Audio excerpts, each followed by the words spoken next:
frère. C'est ça que t'as au pied. Un jour, j'avais un différend avec quelqu'un, la personne avait fait quelque chose qui m'avait déplu. Je me suis dit, je lui parle plus, c'est bon. Elle fait quelque chose qui m'a déplu, je lui parle plus. Donc je me suis dit, je vais aller prier. Je suis parti dans la prière. J'ai juste dit, Père, paf, une charge qui tombe sur mon dos. C'était pas une charge physique, c'était une charge spirituelle. C'était un poids qui pesait sur moi. J'ai juste dit, Père, pas un poids qui pèse sur moi. Comme si j'avais un sac à dos rempli de pierres. Il était lourd.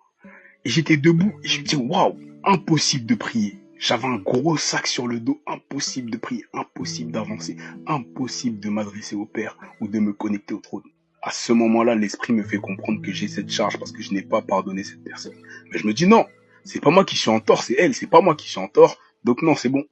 Je recommence à prier. Père, paf, une autre charge.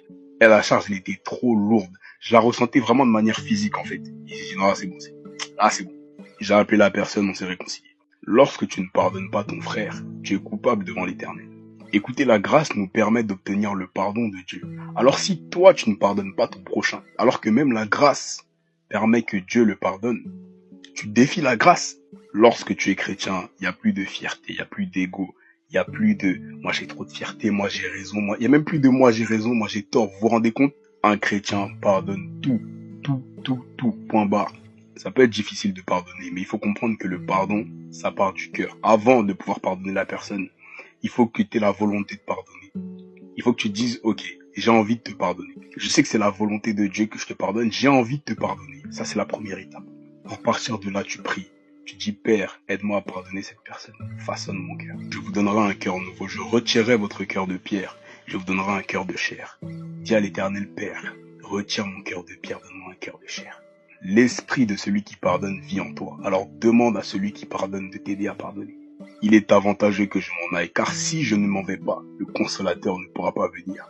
Le consolateur est là. Si tu n'arrives pas à pardonner, demande-lui. Ça part de la volonté d'abord. J'ai envie de pardonner. J'arrive pas à pardonner, mais j'ai envie, j'ai cette volonté de pardonner. Alors je commence à prier, à demander à l'Éternel. Il y en a aussi qui disent, pardonner, ça veut pas dire oublier.